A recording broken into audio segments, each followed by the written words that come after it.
moving on to the champion, to Tyson Fury. Fury really could make this fight, I think, a lot easier than maybe he might do. Because Fury...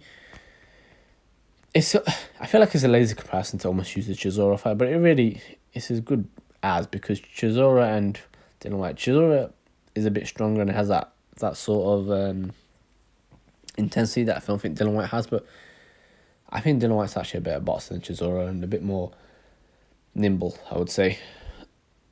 And maybe even more powerful, to be honest. Even Chisora is powerful, but Dillian Whyte, he's got a nasty left hook. And the first thing that I think Tyson Fury needs to do in this fight, and if we're going off of making the fight easy, and it's so simplistic, he does this to everybody, but just keep long. Keep the fight at your range, at your distance. You don't need to have a war with this guy. His last few fights, he's got that Kronk style. He's looking for a knockout. Now, that could work. But I do wonder, sometimes people fall in love with the knockout, and there are times where I feel like sometimes some fighters, they should keep it a bit more basic and more simple. You don't need to always, go for that big shot. And with Tyson Fury, in the Wilder fights, in the second fight, I felt like he smothered a lot of his own work, but I think that was to sort of just tie Wilder up. In the third fight, he was just walking forward, no head movement, nothing at all. And it kind of makes you think, is he going a bit too far with the Kronk and almost just being a big slugger in there? I mean, it makes for great entertainment, don't get me wrong, but is he kind of losing his, that sort of flair, that movement, that boxing IQ that he had when he was younger? Because, again, like, he didn't really move his feet that much, wasn't really going in and out. He kind of was just standing straight and going right at down to Wilder, and that's how he got knocked down, essentially. He ran right into that right hand, and he took it well. I give him credit. He went down, but he still took that shot very well. But yeah, I do wonder, is Tyson Fury falling in love with a knockout life? I don't know. But stay long, make it easy for yourself. You don't need to have a war with this guy, and I think, to me, that would be the more sensible thing. Will he do it? I don't know, but I think it's important to sort of keep it like that. And the other thing, and this thing I think is something that could be a factor in this fight, when he did the open war workout, Tyson Fury, he fought out of the southpaw stance. He hasn't done this for quite a while, Tyson Fury, coming out southpaw. But this is something that I think he should do, come out as a southpaw. A few reasons for this. One, he hasn't done it for a while, and I don't think, for Dillian Whyte, he's a decent boxer, but I think he'd find it hard to try and handle both the orthodox and the southpaw. So I think if you come out as southpaw, one, it would show me that I think Tyson Fury is going to box him as opposed to having a brawl with him, because he kind of never really has a brawl with people when he comes out as a southpaw. It kind of shows that he's going to give you a boxing lesson. But I think one thing, there's so many things that are great about the southpaw stance for him. One, like I said, he almost has the power hand of the right hand as a jab, and Tyson Fury's jab is very, very crisp. And I think that is a big, big factor in this fight. It's a big factor in all of his fights, but in particular in this one, when you've got a smaller guy in front of you and you want to keep him at range, I think that's the important weapon. And the other thing about it as well, Dillian Whyte's best punch is his left hook. You switch to southpaw, you almost eliminate that being open to that left hook. And I think with Dillian Whyte, he kind of, a little bit like how Danny Garcia does, he kind of sometimes throws it a bit blindly, and you're more like, you can still catch you with it from a southpaw stance, but you're not open to it as much. So I think coming out of southpaw kind of eliminates that a little bit. And also it doesn't take away the right hand. The right hand is still there for Dillian Whyte, but Dillian Whyte is very much, he doesn't have much punch variation. I think he would really have to pull out, not a Hail Mary punch, but I say Hail Mary punch. One thing Tyson Fury does do a lot, if you look at a lot of times he's been knocked down, he's almost been caught a bit square. So I think for Tyson Fury, it feels like the southpaw stance is almost like his boxing stance that tells you, like I said, that he's going to box, and keeping on your toes, making it hard for Dillian Whyte to get to, I think is the important thing. And yeah, I would say that would be one of the main things, coming out southpaw, and I think he might do. He did it in the open workout.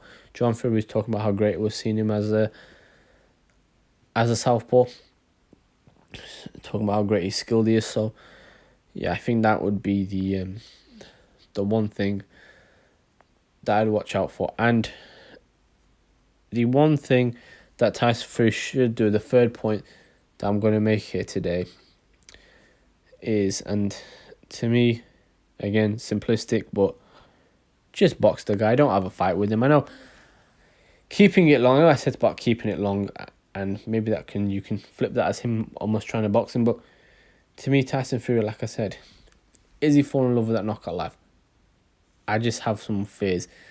To me, just be smart in there. Don't make any stupid mistakes because you don't need to.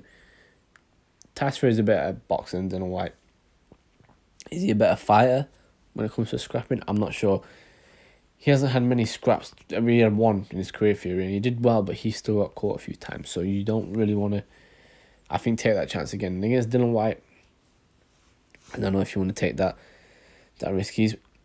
Look, there's a crop of heavyweights. You have the Furies, the Usyks, the Joshua Wilder, and then below that, Dylan White, I think, is the best of the rest. And I think you don't want to make any mistakes with this guy.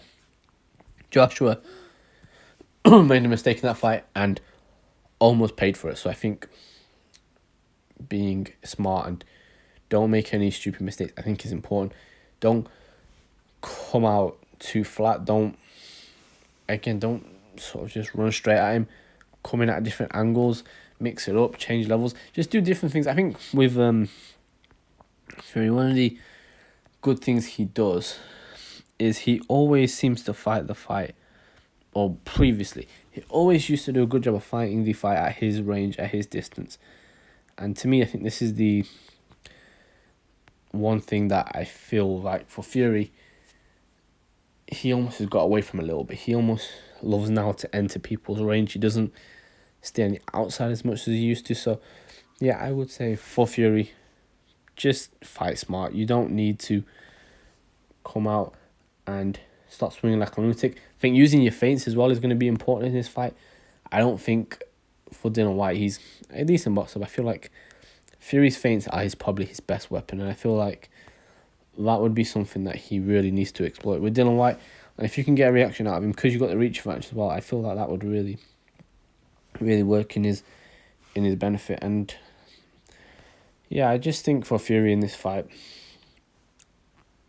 I get you got a new style, but he kind of needs to go back to type, but not completely. You just be that slick boxer that you used to be, and I think he should get the win here. And that sort of tells you what my prediction is going to be for this fight.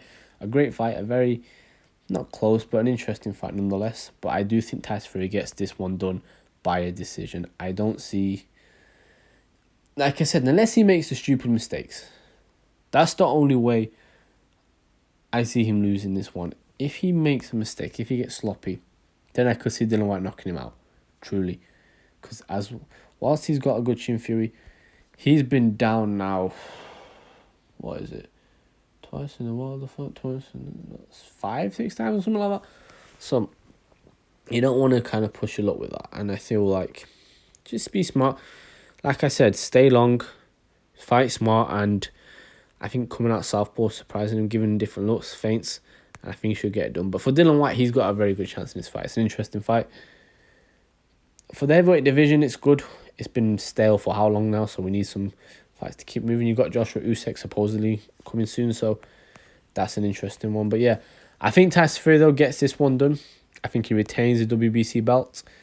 Hopefully we get him and Usyk next. He's talking about retiring next, but I don't believe anything Tyson Fury says. As much as I do like him, he ain't exactly the most reliable, is he? But yeah, this should be an interesting one, though. And a real big fight as well. I think he's breaking the record at Wembley Stadium, so it's a big thing. And Tyson Fury is fighting back in England, so that should be a good one.